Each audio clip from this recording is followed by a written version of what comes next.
Welcome to DownNotableContent. We are Alex and SJ Herschel. After a year later, we are finally reviewing Fire Emblem Engage. Let's do it.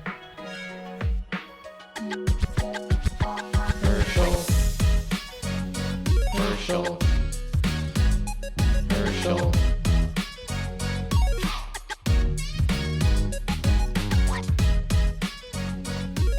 Welcome back, everybody. Today, as you can see, we have brother Christian Hansen with us. How are you? I'm doing great. Happy to be back. Very excited to talk about one of my favorite games, or game series, rather. Yes. We meant to do this a lot sooner, but here we are. Yeah, it's straight up in a year. Yep. We went ahead and looked. Fire Emblem Engage released on January 26th, 2023. And by the end of February, SJ was saying that it was his game of the year and that we needed to review it. So, it's basically within that window of time. That's fine. But, yeah. Oh, and the plot twist, right? It did not get game of the year, but it did win some categories. Did it? Did it win something? Yeah, I'm pretty sure it won gameplay. Did it Really? not? I can see that. Yeah. Maybe I'm wrong. They were your awards. I don't remember. I have a good short-term memory, and I have a really good long-term memory, like really long-term, as in, like, I remember, like, I have vivid memories from when I was, like, 3-4 years old. But my memory midterm, so, like, when we did the Game of the Year episode, is really bad. Interesting. Well, this is going to be a really fun discussion then. We're going to have all the Fire Emblem fans jumping down our throats to try and correct us on everything. I know. But before we get into that discussion, we have a question of the day that comes to us from Jonah H. saying, favorite new character introduced in The Legend of Zelda Tears of the Kingdom? This is kind of a weird question, but does Ganondorf count for the intents and purposes of Tears of the Kingdom? Because I actually really like his depiction in that. I also had the same question about Purah because she's different. Is that a new character? I would say yes to Ganondorf, but I wouldn't to Purah. What about... Okay, so any character you've seen in Breath of the Wild doesn't count. That's what I would say. Yeah. Even if they've, like, grown up like, what's his face, the bird? Like Tulin. Like Tulin. Yeah. No. But I would say Ganondorf would count because Ganondorf doesn't appear in Breath of the Wild. Yes. Yeah. So. Yeah. Yeah, I really, really like that depiction of him in the game, and he's probably like second or third favorite version of Ganondorf, with first being Wind Waker with that awesome, dual samurai katana design is just so cool. That's a really cool But this is up there. Go ahead. It's gonna be boring, but I gotta say it's Ganondorf if we're counting Ganondorf. Like, he honestly makes so much of the game for me. Like, if Ganondorf wasn't there and if it was like Dark Beast Ganon again, I would not be as nearly as interested. Interesting. I mean, he's like evil smile and everything, and the way he's like so...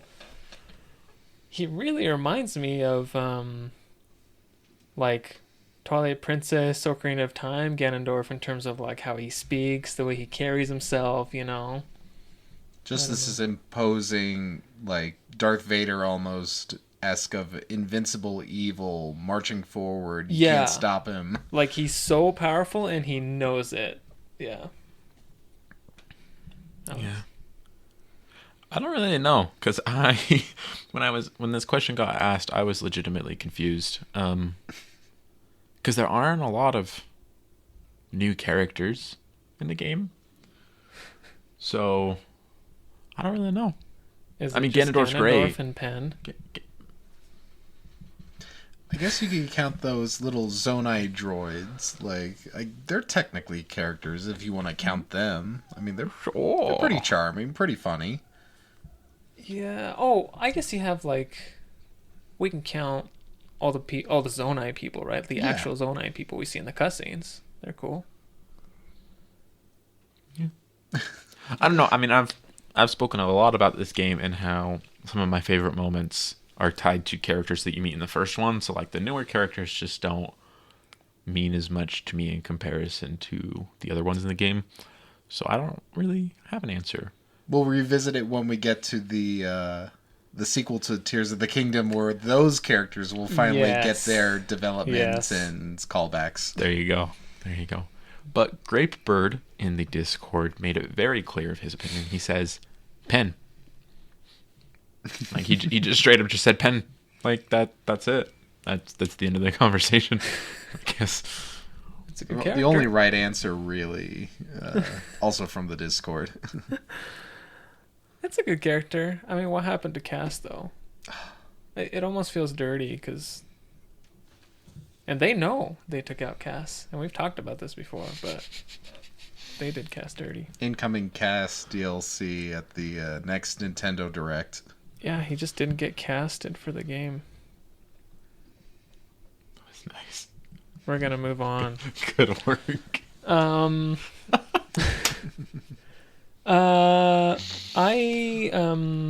bought an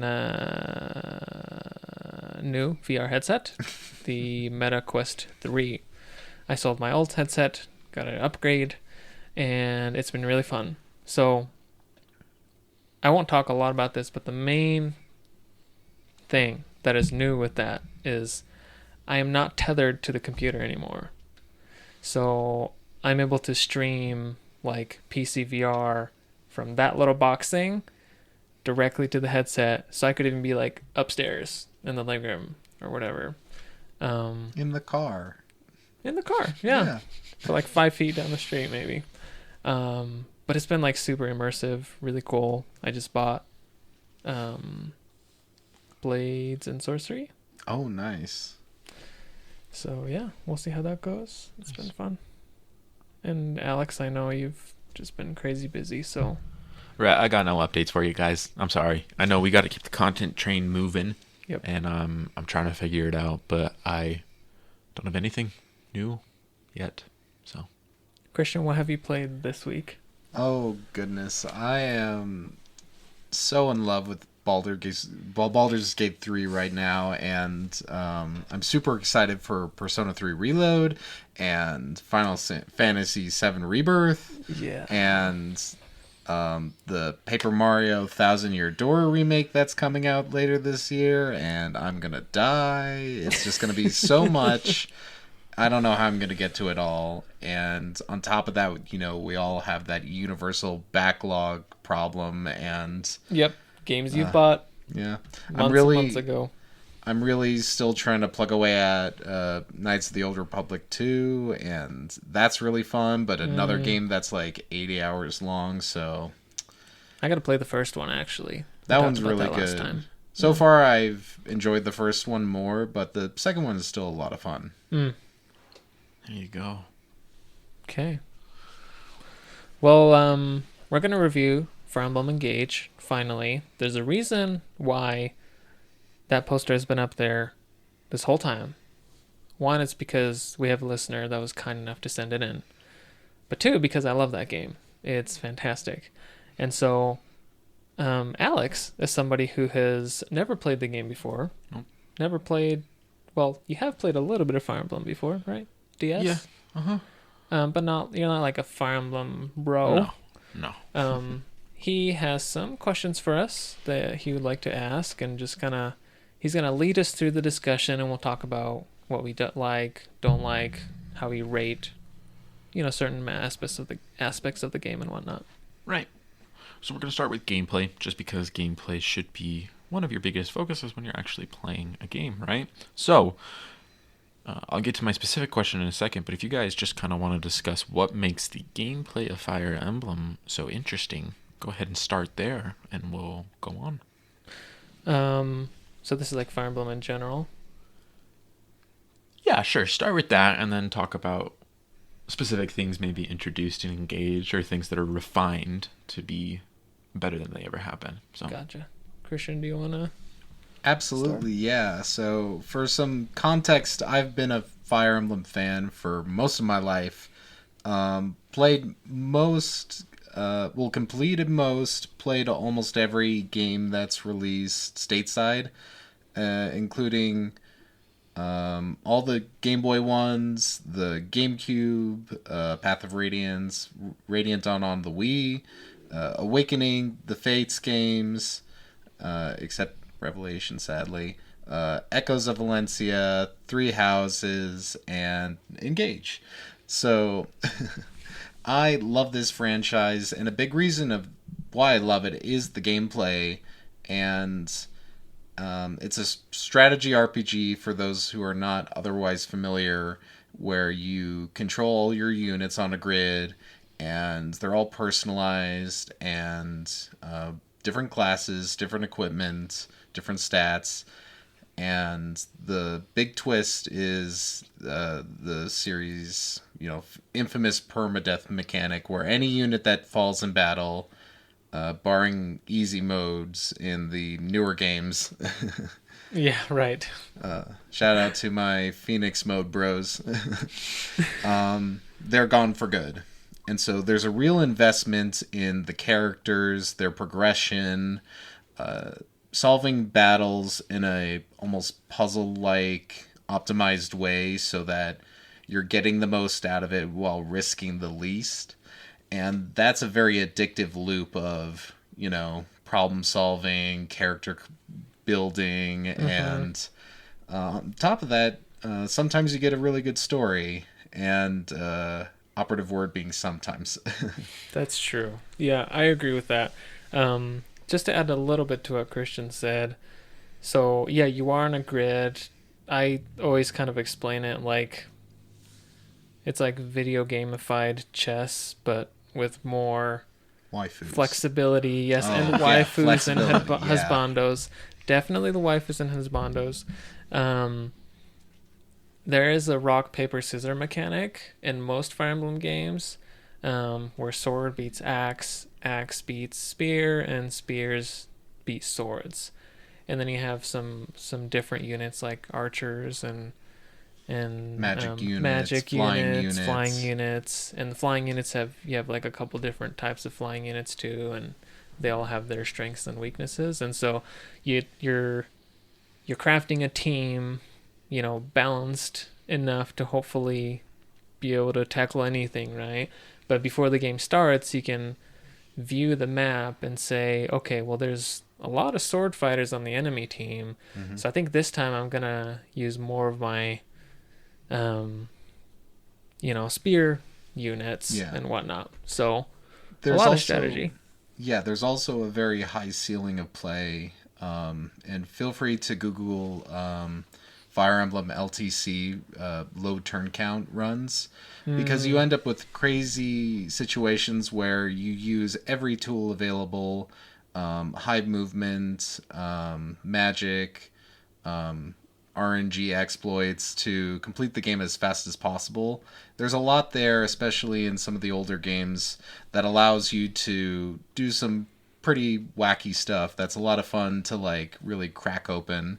And that's one of the things I think Engage does really well, is the tools it gives its player to really break things open and have a lot of fun. Very true. Right. And so you guys have brought up all these different aspects that make the game work as it is, and one of the things that Fire Emblem is a little bit more known for is its difficulty, right? That permadeath function. So, first off, which difficulty setting did each of you play this game on? I believe for me it was classic, which is the version that includes permadeath. Okay. And hard mode. So I think there's 4 difficulty modes. So yeah, you have one, you can either play it on classic or casual, and that is a separate setting aside from the actual difficulty of the enemies. If you play it on classic, you have permadeath, like Christian said, and then if you play it on casual, your teammates always just come back. Right. They never die in battle; they just retreat when they're defeated. Okay. Yeah. So you played on casual and hard mode. Classic hard. Classic and hard mode. That's right. Yeah. I did the SJ? same. I did classic hard. Okay. I felt pretty comfortable going hard mode because I felt like when I played through Three Houses, which was my very first Fire Emblem game, normal mode got a little too easy for me. Like maybe halfway through the game, Okay. I didn't really struggle. So, I'd like a challenge. I think I can do this. Yeah.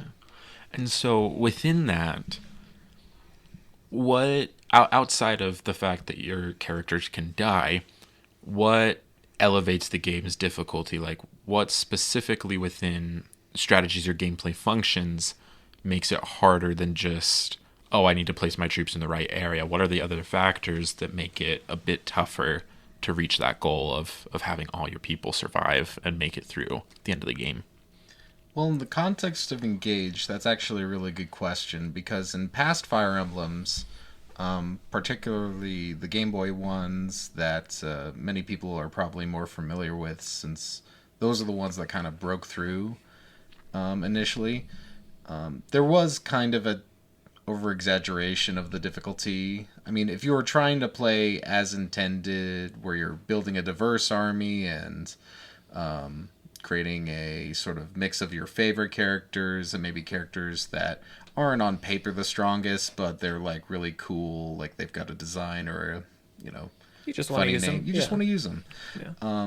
But a lot of those older games you can really sort of power through if you just like focus on like 4 or 5 like strong high movement units and just like snowball of death your way through the entire story. And what Engage does is just have a high level of enemy like quality, like where you can't really just snowball a few units through, because the actual strength of the individual enemy units is high enough that you have to play creatively to get around them.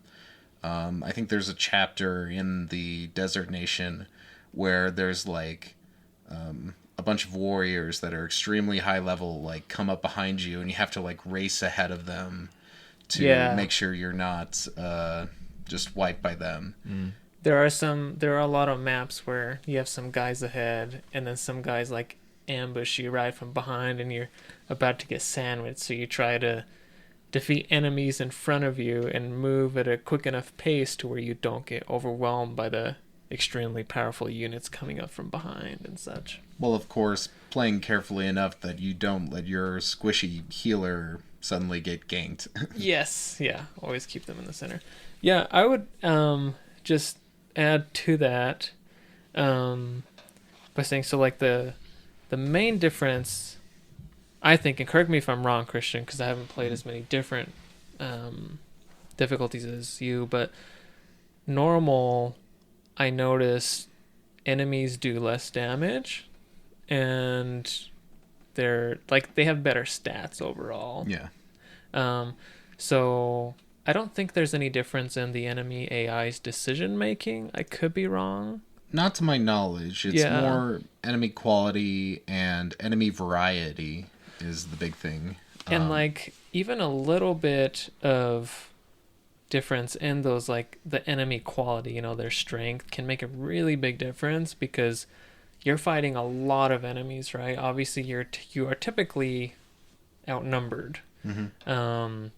And a lot of times, so most of the time when you have when you enter into battle, when you attack an enemy or an enemy attacks you, usually the attacking unit will do an attack, and then the unit that got attacked, if they're able to, they'll do like a counter attack.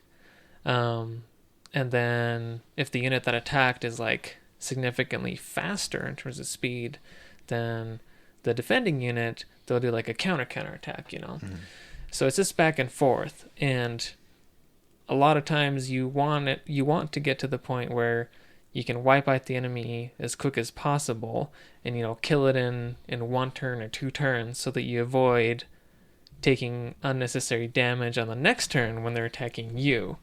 And that difficulty difference between normal and hard can have a drastic difference in how that back and forth plays out. There are certain stat thresholds, like when you experience enough Fire Emblem, you know, like, okay, I need this character to have this specific speed level in order to be viable, or I need them to be doing this amount of chip damage. And that is something that Engage does well, is that it provides niches for characters where, you know, this character might not do a lot of direct damage, but they have an ability that allows them to provide some chip damage if they're within range. So it's like, I'll have this person attack, they don't quite one-round them and kill them when they engage in contact or combat. But they're next to someone who has a skill that will just give them that extra 2 damage from a hand axe to like fully knock them out. Okay. Yes, I totally agree with that. And I'd say that it kind of boils down to the harder the difficulty, the more careful you have to be, the more you have to be prepared for the worst. On normal difficulty, you can make, you know, some mistakes here and there and be okay. And mistakes meaning you recklessly, you know, let a unit go out front all by itself, and then it draws in the attention of all these enemies that are within range and gets attacked by like 3 or 4 enemies at once, right? On normal, you might survive that. On hard, you're probably not going to survive that. Yeah. Okay. So considering all of that and the fact that both of you played on classic and hard mode, I'm going to assume that both of you went through at least 1 or 2 emotional deaths. Is that correct? And if so, yes. I'd like to hear the most gut-wrenching moment of losing a character in whatever way that looks. Well, actually, for me, it would... So my favorite character is Boucheron. Yeah. I don't know if he's on this little poster this? here. No. Okay. This is all the royalty. He's the guy with the small head and the big torso. Small head, big head, or small head, big body, large heart. Yes. Yeah, it was chapter 3 or chapter 4, and it was one of those sort of wake-up calls where I couldn't just, you know, rely on muscle memory, like, place this unit here, they'll probably be safe since he's a fighter archetype, who are usually bulkier. And then 2 enemies came in, pincered him, and he died. And I was like, okay. And he sort of became my favorite because of that death, where I'm like, I need to avenge you Okay. for letting you down because I was being complacent. So why didn't you just restart the game? I did. Oh, you did? But the thing is with these sorts of deaths, like, there's a strong incentive to reset because you're missing a lot of story and character content. That's true. So in between these battles, characters can support each other, meaning they get these little dialogue snippets, and character A and character B, when they're next in battle close to each other, they'll give each other stat increases. But it's also the main way you engage with these characters as characters, not just little digital soldiers. And so if you go forward with a character who's died, you don't get to see their story. Yeah, because they're dead. Yeah. So I usually reset in those cases, just to experience everything. But Iron Manning, a Fire Emblem game where you just like plow forward regardless of death, is also a very common, very popular way to play. So to each their own. There you go. So with where you are in the story right now, Yes. you do have Boucheron. So that I you can do. see. I Okay. reset so I could give my Bushi boy back his life. And So you don't have actual like permanent losses as in of where effect, you are. yeah, and that's sort of the debate with Iron Manning. Like, the case in favor of it is, you know, you're effectively removing permadeath at that point. You're just sacrificing time. And I have Iron Man several of the Fire Emblem games, and it's really enjoyable, very gut-wrenching, as Alex put it. I mean, it's like it's the Nuzlocke equivalent of Fire Emblem, right? It is, yeah. And in some ways, it's the sort of heart and soul of how the game should be played, because the games love to throw units that are, at first glance, seemingly worse versions of other units, but they sort of fill the function of, if you lost this unit, you now get a somewhat similar replacement that may be a little worse. Exactly. Well, I had 2 battles where I could not. So I had a few different battles where I lost units like that, but I just reset. I didn't, and in my mind, if I can reset it and get through it without losing said unit, I'm good. I totally understand the appeal of Iron Manning. I may do that actually at some point in the future because that sounds fun. But like you said, I want to see the character content, right? Yeah. But I had 2 deaths where that was seemingly unavoidable. Yeah. For context, some of these battles will take upwards of 90 minutes, 2 hours when you reach the end game, just because of the amount really of control and how many enemies you have to fight. And that's the thing, is that I remember the first one, it was this one battle where you are just fighting hordes and hordes of enemies, and it's incredibly difficult, very long, and they're coming in from multiple sides, and you can't just sit there and wait. You're supposed to get to somebody because your objective is to defeat this one, general or mini boss or whatever you want to call it, and you need to move to get there, right? But as you're moving, you have these hordes of enemies coming in, new ones spawning every other turn, so there is a sense of urgency. You can't just camp and wait. And I restarted this battle 3 times because during my first 2 tries I got wrecked. And I thought I was being careful, and I was being careful, but just like you were saying, with the quality of enemies, they're powerful. And maybe we can talk about this in depth later, but the thing about Fire Emblem Engage is you have these rings, and it allows you to quote unquote engage with heroes of the past. So that's why you have Martha in the game and a whole bunch of other older Fire Emblem characters.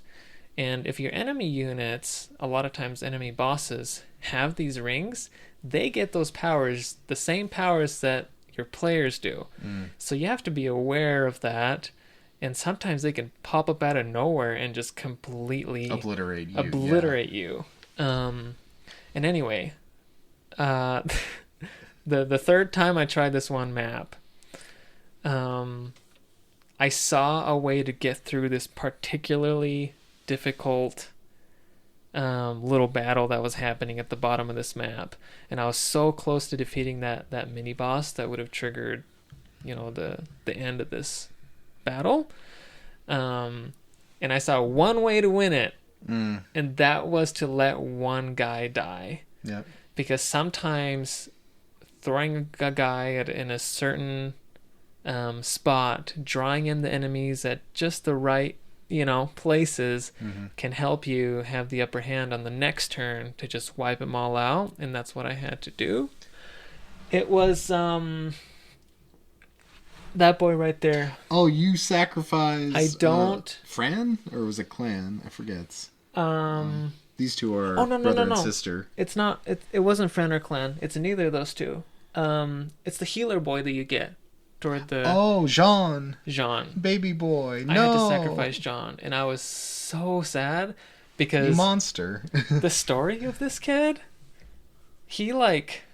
so he lives with his parents, right? And then I think they were being attacked or something, and then he helps save their little area. And when we say boy, we mean boy. He's maybe 14 boy. Oldest.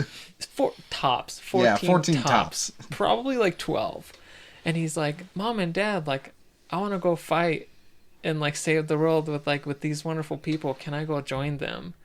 And his dad's a doctor and stuff, and his parents were like, well, that's so dangerous and everything, but son, if that's what you want to do and that's how you want to contribute to this world, you go and do that. So then he's joining our cause, and I let him die in battle. So it was really sad for me. It's gonna be a really awkward conversation with those parents. When it's like, you sorry, saved the world. we Hooray! let your son die. I do want to jump in with one mechanical clarification real quick, because this game, as well as Three Houses and Echoes of Valencia, features a turn wheel mechanic, which is a sort of do-over button that allows you to rewind time to a certain amount of actions or turns up to the start of the battle. So I tried to avoid using it too much because it really incentivized sloppy play, where you're just like, well, I'll throw this character out and maybe they'll get a lucky hit that'll a critical hit that will do 3 times damage and just kill his enemy. And if it doesn't work, then I'll just reset and try something safer. Right. So the situation that SG's describing, there's a limited number of charges for the turn wheel, so I imagine there was a situation where it's like... I had turned back, time several times during that battle, and in that particular situation, it didn't even matter how far back I went, because this was my 3rd time playing the battle. I knew how things were going to play out, so I just had to let them go. So for anyone who's interested, it's not like one wrong mistake will lock you out of a character because they're just dead. It's like either that or reset the whole battle. There's some leeway with the more modern games where you get to, undo one mistake without having to fully reset. So, and I honestly really like it. I think it's a great mechanic. It's controversial within the fandom, but I do think it's done a lot to help cross the accessibility gap for this series. Because Alex, as you might have surmised, this is a very unforgiving game if you if you're not paying 100% attention. So yeah, definitely. And so with those emotional moments in mind, tell us a little bit more just about the story of this game in specific, and whether or not it's a strong story compared to other games in the series. It was pretty good.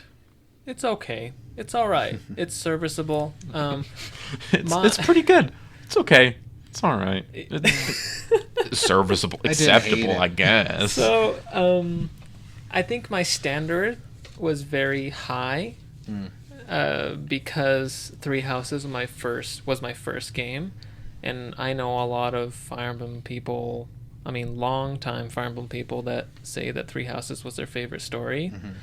And Three Houses is my favorite story, and there's so many different stories in that one game to play out, and there's so much depth behind each character.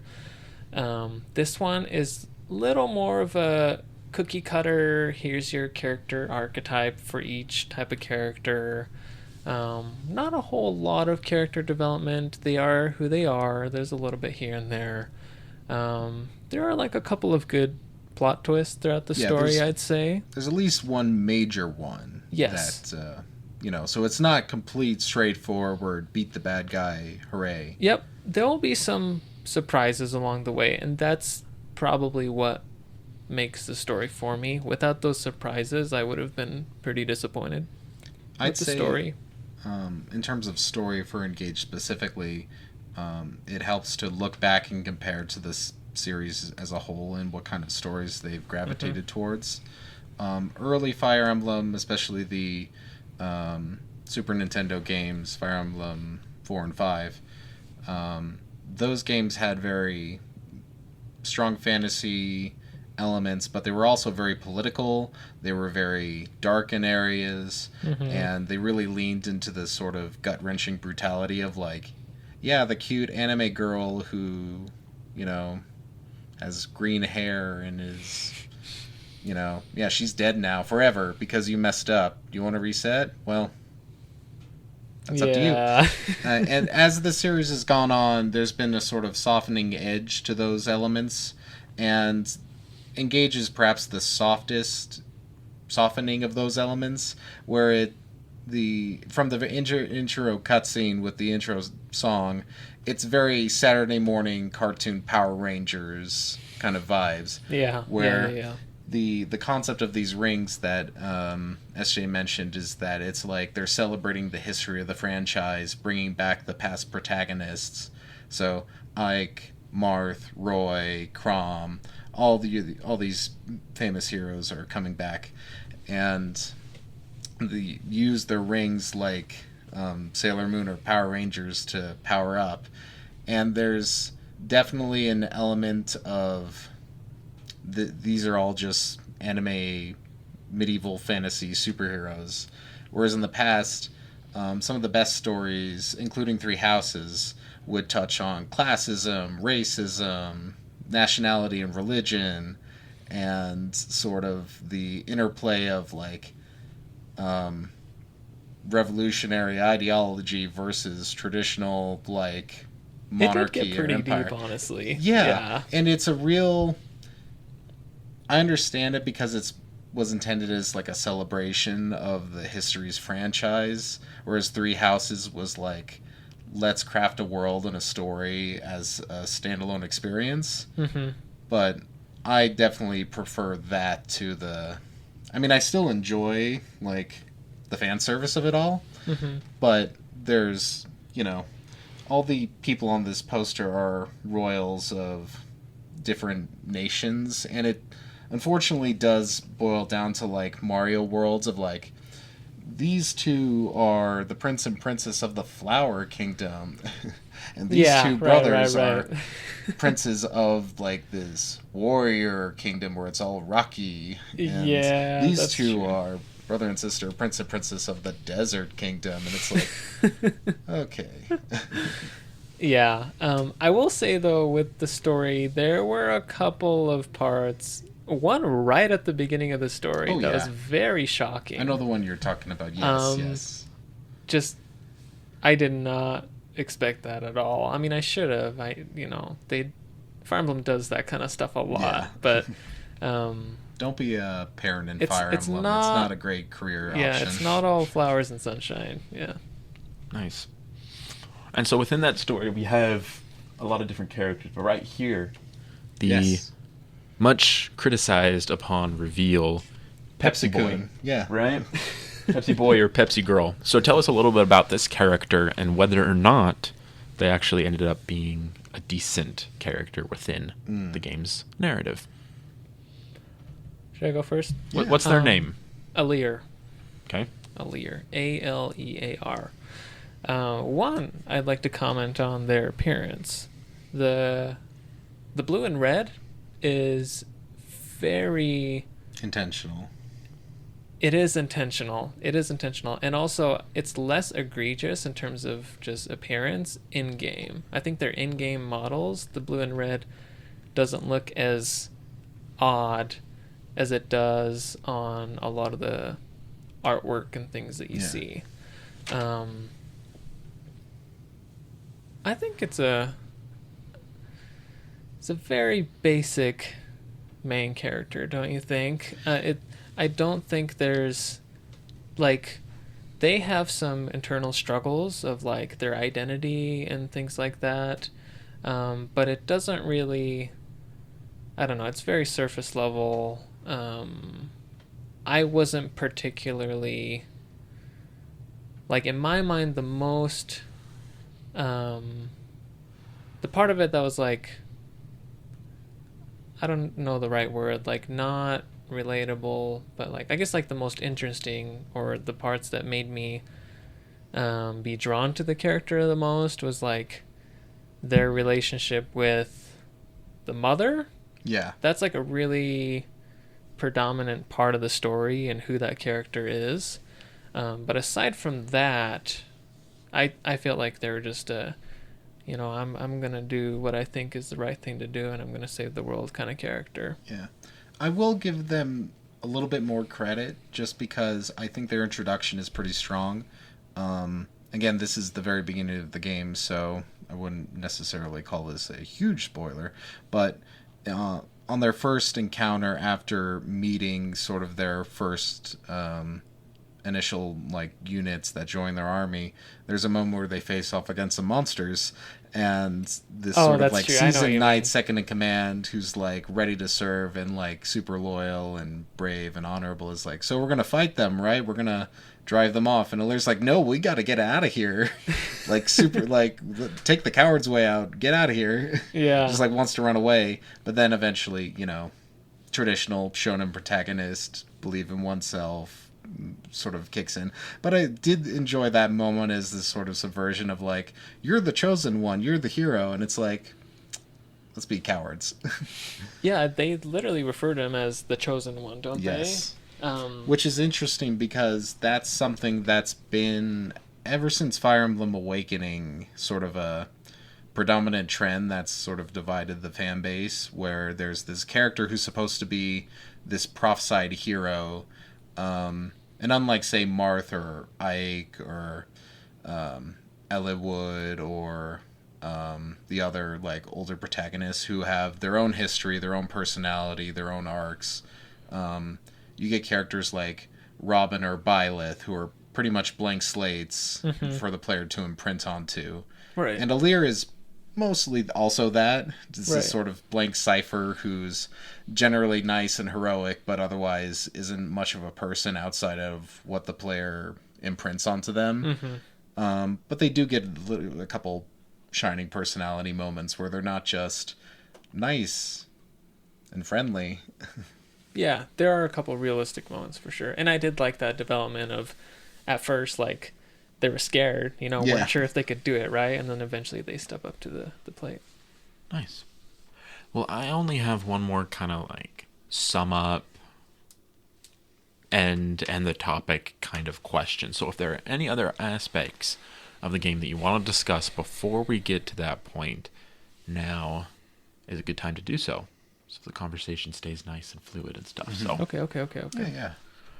Christian, do you have any particular thing? I would say that the thing I'm interested in Engage primarily for is its celebration of the past series, and as its ability to introduce people to these games that, like the first 5 games are pretty much locked to Japan, unless you were lucky enough to have the foresight to purchase the Switch digital release of the very first Fire Emblem game on the NES with Marth. Yeah. So it's a really great way to sort of highlight these games that, well, I misspoke earlier, 6 games. But it's a great way to introduce the series to people who may have only just played Three Houses, and look, there's this wonderful legacy, and it's really fun to play with the abilities that these past heroes give to you through the rings. Like there's stuff like teleporting across the map with multiple units, charging forward in a straight line and giving you a ton of extra movement, like creating areas of damaging effective terrain, doing extra damage, which is always fine. Won't say no to more damage. Right. So the game really empowers its players and makes them intrigued in like the story of, you know, Ike and Sigurd and Marth and all these legendary heroes. And I think they're setting the basis for re-releases or remakes in the future to try and continue that momentum that Three Houses gave them as like Fire Emblem being like a main flagship franchise. Yeah, now people know more about these older heroes, and it opens that door for sure. And for the fan base in general, the take is typically like gameplay is really fun and creative and engaging. Engaging. And the story is pretty mediocre, forgettable, unengaging. But I really hope that the impact of this game is that it allows Nintendo to sort of branch off with the franchise and bring things back, but also like continue that forward momentum for new people. Yeah, no, I second all of that. Also, in terms of the rings and the powers that they give you, it's very well balanced. Like, you're not overpowered by having these rings and the powers of these past heroes, because you really need them to get through these enemies because they're so challenging. At least this is our experience, you know, having played it on hard mode. But So the execution of the celebration of these characters was just on point. I wouldn't change anything about it. Also, just the overall presentation of the game and how it plays, everything is just, it's so well polished and beautiful. It's so pretty. Like, people make fun of the Pepsi colors or how bright and colorful everything is, but genuinely, I think this is the best looking Fire Emblem game in terms of visual presentation. Like, art style is subjective, and some people prefer that gritty 90s anime, you know, drab color scheme, which isn't a dig against it. I love that aesthetic, but the sheer visual fidelity is the highest it's ever been with this franchise. It really is. And it's like, I mean, I was coming from Three Houses, which I thought was a good looking game, and it is a good looking game, but it is a little more dull, a little more, you know, realistic looking in terms of color palette. It was built in the Fire Emblem Warriors engine, so that explains a lot of it. It was sort of built in a system that was similar to Hyrule Warriors or Dynasty Warriors. Gotcha. Where it wasn't quite tuned to the like level of detail and fluidity of Fire Emblem combat animations. Yeah. And just watch like a trailer for this game and you'll see what I'm talking about.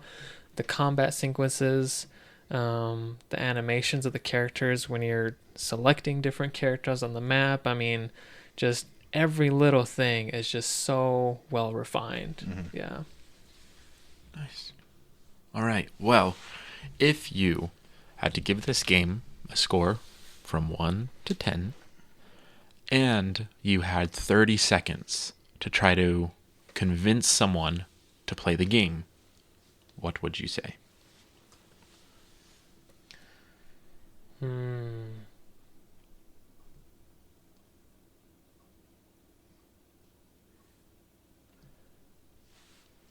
I'd say if you like strategy in any way, if you've ever enjoyed chess, if you've ever enjoyed other strategy turn-based RPGs, even stuff like Pokemon, I would recommend this game because of everything that I just said, but also it is a unique strategy experience that I haven't really experienced in any other game before.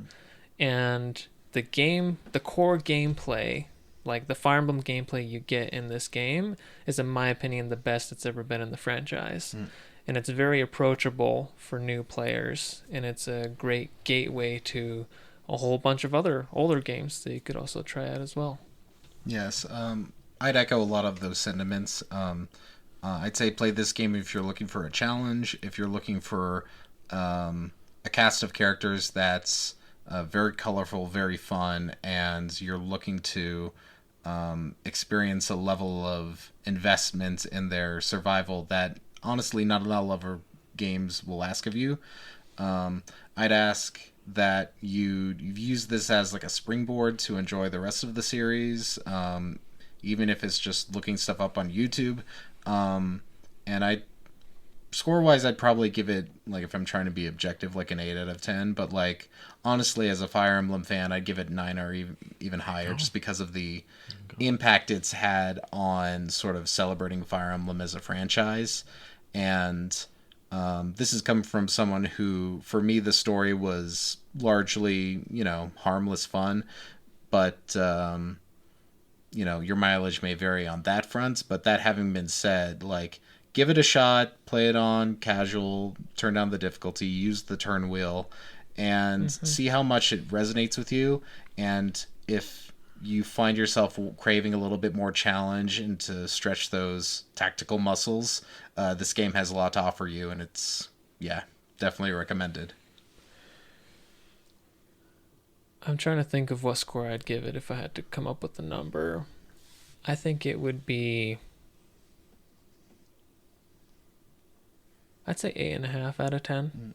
Okay. And really, if this game had a stronger story, I think it'd be 10 out of 10 for me. That is really my only complaint. And the gameplay and the presentation is just so amazing that those two aspects alone carry it all the way up to 8.5 for me. Well, there you have it. So, if you have any questions about Fire Emblem as a series or Engage specifically, go ahead and send them in either by email or into the Discord. I would also just add, if you are more of a story-driven person, you like story-driven games, I'd say start with Three Houses. Yes. If you're more of a gameplay guy, start with Engage. I think either one of those games is a good entry point into Engage. But yeah, let us know your thoughts. If you got $500+ you can get Path of Radiance on the GameCube, which is my favorite, but that game didn't sell well, so it's really hard to find now. So Nintendo, please re-release it. Make it accessible. Remake it. We love it. Give us all the old Fire Emblem games. Give us the old Fire Emblem games. Thank you. Special thanks to Christian, of course, for driving up here and joining us today. And of course, as always, to our Patreon supporters, we have Joshua, Grandpappy, Tyler, and Nicholas. Thank you. Thanks, guys. We'll see you soon with another episode. Talk to you next time. Bye.